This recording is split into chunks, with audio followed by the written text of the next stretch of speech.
morning, everyone. Welcome to this edition of Monday Morning Musing. We're going to talk about a really popular topic today, as if the other ones haven't been popular. That is money. We hit at it already earlier on a little bit. You know, when we talk about home church, we want to do it the way they did it in the New Testament and home church. We have to talk about the issue of money. And I've already mentioned the earlier session about membership dues and fines and those sort of things. I'm not going to go down there, touch that at all already. Just to help you understand that we're going to unpack the pathway to success or status. Remember, who you know got you money. Money didn't get you to who you know. So it was inverse from us.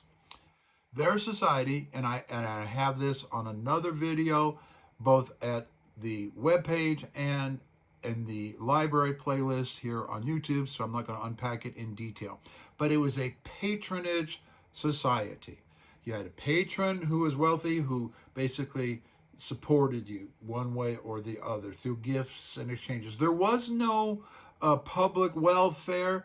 The Roman society was not a charitable society. They were not benevolent with gifts to charity. There's one or two choices.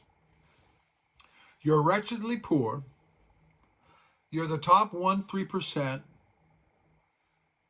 You're maybe lucky making a buck on a trade. You're living at subsistence level, or you're begging. There's no public welfare. And we've already established that the early Christians were the urban poor. So that means the responsibility for financial welfare rested on the community. And we see this in Acts chapter 6, where the Hellenistic widows are not being cared for. What does cared for mean? Sustained, paid, supported from the community purse, because it is the obligation of the community, the membership. Remember I brought that up? The membership is responsible. You have commitments towards one another. And in that case, the example was a commitment. You are not fulfilling your obligations toward the Hellenistic widows. That was a big moral offense. And when it came to money, you're just not getting a job and getting ahead. First of all, everybody knows that land equals money. You either buy it, steal it, take it through warfare. It's all about fighting for land. In their world, the entire economy and the real estate economy is basically run like a mob cartel. 1% of the total population controlled all the land. You're not saving up half of your life to go buy a plot, build a house, and host a home group. It's not going to happen. About 3% of the population was elite. So that means about 1% of the total population, 3% were elite, were controlling everything. Now get this.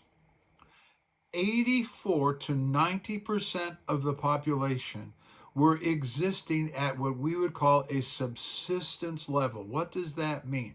That means even the middling level person, there was no middle class as we know it, was making or just making enough to stay alive every day.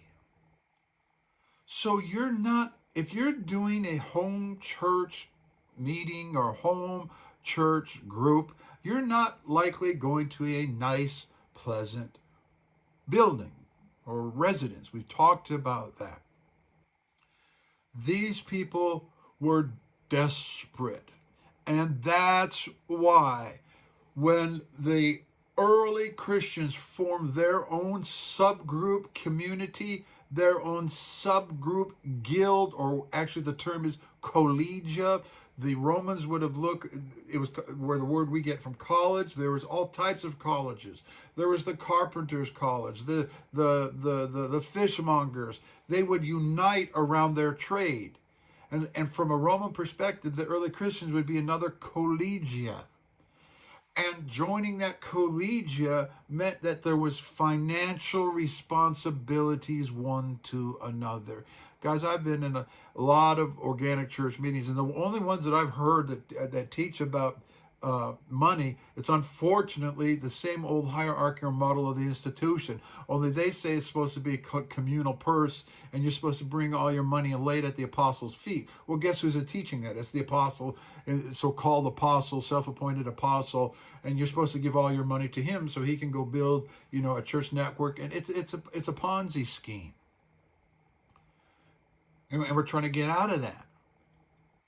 But nonetheless, in the early church, taking up an offering, a collection, even from the poor for whatever they could throw in, was a moral obligation and duty of belonging to that group. Do you know that only 13% of the population were roughly middle income, middling, and there were only 4 apostolic fathers who could read Hebrew until about the 4th century. So this was not a well-educated, well-funded operation. But Romans 15:28, we know, this is one of the few things that we do have a scriptural data point from, was the offering that Paul was taking up for Jerusalem. And Romans 15 says, having taken up the collection. And he uses a very specific word. And the word means to authenticate or to seal, and that's on your screen. I'm not even going to try to attempt to pronounce it. To verify the financial integrity and to assure that the funds that they gathered were delivered for the intended purpose. It was a technical and legal term. It was like sealing the offering. And you see Paul's language regarding the offering for Jerusalem. And the fact that Paul was soliciting from Gentile churches to take an offering for the saints in Jerusalem, and then being slandered about it potentially. Part of the problem in Rome and Corinth with Paul is he was being slandered that he wasn't handling the money correctly. Would have been mind-blowing, because remember what I said about in-group and out-group? You only support the in-group. And here Paul is making a one new man statement with what? Money. Money. He was taking up a special offering, and that offering, not only did it have to be sealed or authenticated, but it was formal. Every group understood that. It was called epidoses, and I've got it on the screen for you. And what that was, it was a subscription fee or a collection that was done over a very long time to support a community project.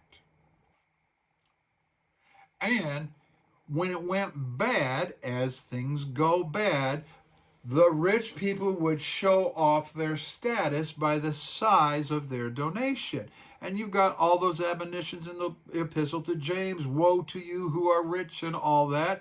James was struggling with that in Jerusalem, because in Jerusalem was a bit of an exception, because some upper class folks were in the Jerusalem assembly, not the rest of the Roman Empire. You can't base everything on what was going on in Jerusalem, because that was mono-ethnic. It was a one-off.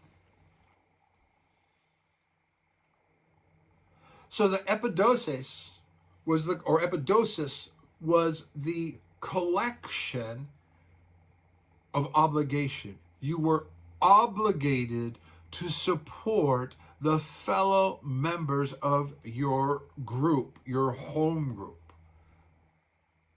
Do you guys ever get teaching on that in your home group or organic church? For them to have a surplus of wealth was enough to meet your own subsistence needs and just a little bit more to help the poor. It's not the extra that I have as in a wealthy American sense. No. To take up an epidosis or epidoses as plural, it would have been something very dear with cost, with pressure. And the point of it, again, was to tighten the bonds of community, to knit together the community. But guys, you were obligated to participate. We know that in Paul's admonition. The next time I come, I want you to take it up when you gather, and the next time I come, I'm going to get the money. Can you imagine your home group, somebody with authority getting up? We're taking a, I know there are some that they do it well. Good for you. But a lot of them, at least the ones that I've been part of, they don't have that kind of authority structure. Money is very fluid, vague. I'll give to whoever I want to give to as the Spirit guides me. The idea of somebody coming in and saying, we are taking this offering, you must contribute, doesn't fly in the individual American church culture. So that's just another area that would be different between our world and their world in the first century, and that is on the topic of money. So, if you believe that, again, you're following some epic biblical pattern, well, one of the biblical patterns is the mandatory offering, the mandatory subscription or collection to cover a communal need, most often the local community, and that's what makes Paul's offering for Jerusalem so outstanding, mind-blowing, world-changing, because it was a gathering from one community to another as a demonstration of the existence of the one new man. See you the next time.